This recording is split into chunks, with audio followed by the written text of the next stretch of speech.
চায়ের সাথে খাওয়ার জন্য মাত্র 10 মিনিটে ঝটপট এই কেকটা তৈরি করে দেখুন। একদিকে চা বসিয়ে আরেকদিকে এই নরম তুলতুলে স্পঞ্জি কেকটা তৈরি করে নিতে পারবেন। দেখতে যতটা সুন্দর, খেতেও ভীষণ মজার। রোজ রোজ দেখবেন চায়ের সাথে বিস্কুট চানাচুর মুড়ি সেরকম একটা ভালো লাগে না, একটু অন্য কিছু হলে যেন বেশ মজার হয়।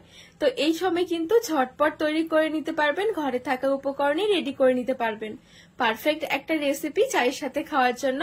একদম নরম তুলতুলে স্পঞ্জি কেক হবে, মুখে দেওয়ার সাথে মিলিয়ে যাবে। কেকটা তৈরি করার জন্য আমি এখানে দুটো মিডিয়াম সাইজের পাকা আম নিয়েছি। এবারে আমের খোসাগুলো একটু ছাড়িয়ে নেব।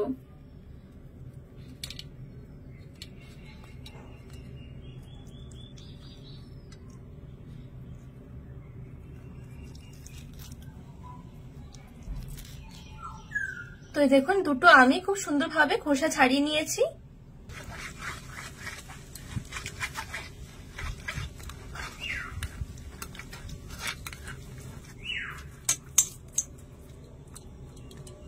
তো এই দেখুন, এখানে খুব সুন্দরভাবে আমের পাল্প আমি বের করে নিয়েছি।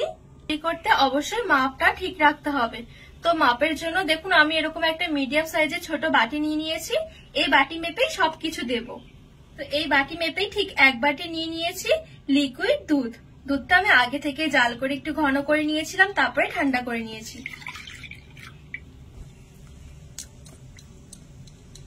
আর এই দেখুন, আমি এখানে তেল নিয়েছি ঠিক ওই বাটি মেপেই, হাফ বাটির থেকে একটু কম।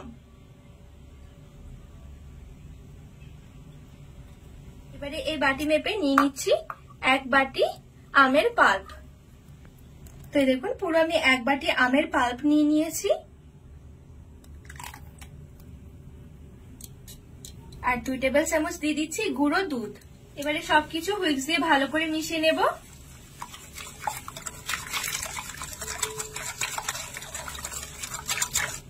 আর এর মাঝখানে আমি দিয়ে দিচ্ছি 2 টেবিল চামচের মতন লেবুর রস।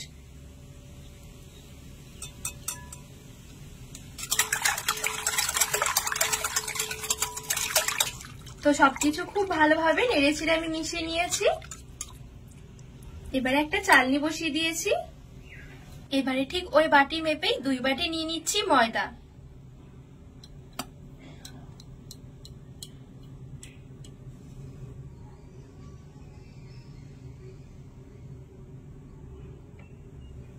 এবারে ময়দাটা একটু ভালো করে চেলে নেব।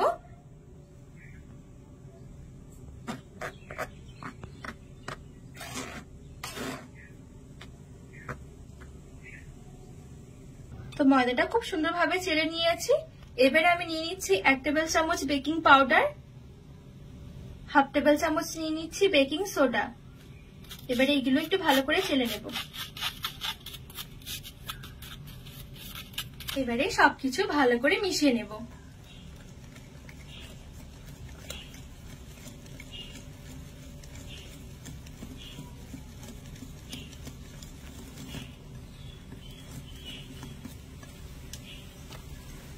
দিয়ে দিচ্ছি হাফ টেবিল চামচের মতন ভ্যানিলা এসেন্স। একদম সামান্য একটু দিয়ে দিচ্ছি ফুড কালার। এটা কিন্তু একেবারে অপশনাল, সুন্দর একটা কালারের জন্য দিয়েছি। আপনারা না খেতে পছন্দ করলে কিন্তু না দিলেও হবে।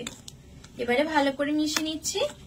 বেশি একটা পাতলা না, খুব বেশি একটা ঘন। সবকিছু মাপ মতন দেবেন, তাহলে দেখবেন কেকের ব্যাটার একদম পারফেক্ট হবে। একদম হালকা রেখে 1 টেবিল চামচ করে করে আমি ব্যাটার দিয়ে দিচ্ছি, কেকের ব্যাটারটা।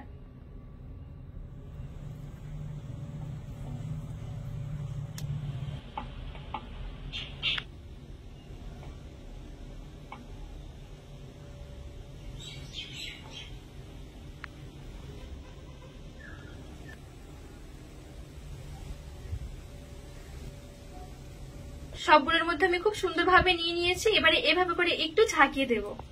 আর গ্যাসের আঁচটা একদম হালকা রেখে তারপরে বসিয়ে দিচ্ছি। আর ঢাকা দিয়ে দিচ্ছি পুরো 5 মিনিটের জন্য। আর এই দেখুন, কেকগুলো কত সুন্দর ফুলেছে।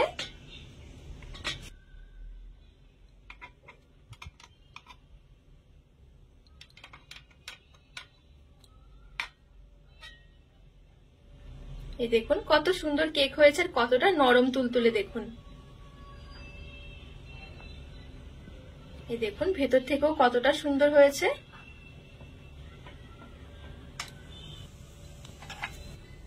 এখানে সবগুলো কেক আমি খুব সুন্দরভাবে তৈরি করে নিয়েছি। একদমই অল্প সময়ের মধ্যে দেখবেন কেকগুলো তৈরি হয়ে যাবে, 5 মিনিটও সময় লাগবে না। তো বাদবাকি সমস্ত কেকগুলো আমি ঠিক একইভাবে আমি তৈরি করে নিয়েছি। একদমই অল্প সময়ের মধ্যে কেকগুলো তৈরি করে নিতে পারবেন। আর দেখতেও দেখুন কতটা সুন্দর হয়েছে। তো সবগুলো কেক আমি তৈরি করে একটা প্লেটের মধ্যে তুলে সাজিয়ে নিয়েছি। বিকেলে চায়ের সাথে খাওয়ার জন্য ঝটপট এভাবে তৈরি করে নিন। তাছাড়া চাইলে বাচ্চাদের টিফিন বক্সেও কিন্তু এভাবে বানিয়ে দিতে পারেন। খুবই ভালো লাগে খেতে, একদমই নরম তুলতুলে হবে কেকগুলো। কোন রকম ডিম বা দই ছাড়া খুবই অল্প কয়েকটি উপকরণে তৈরি করে নিতে পারবেন। ভীষণ মজার হয় খেতে, মুখে দেওয়ার সাথেই মিলিয়ে যাবে। আর এই দেখুন কতটা স্পঞ্জি হয়েছে।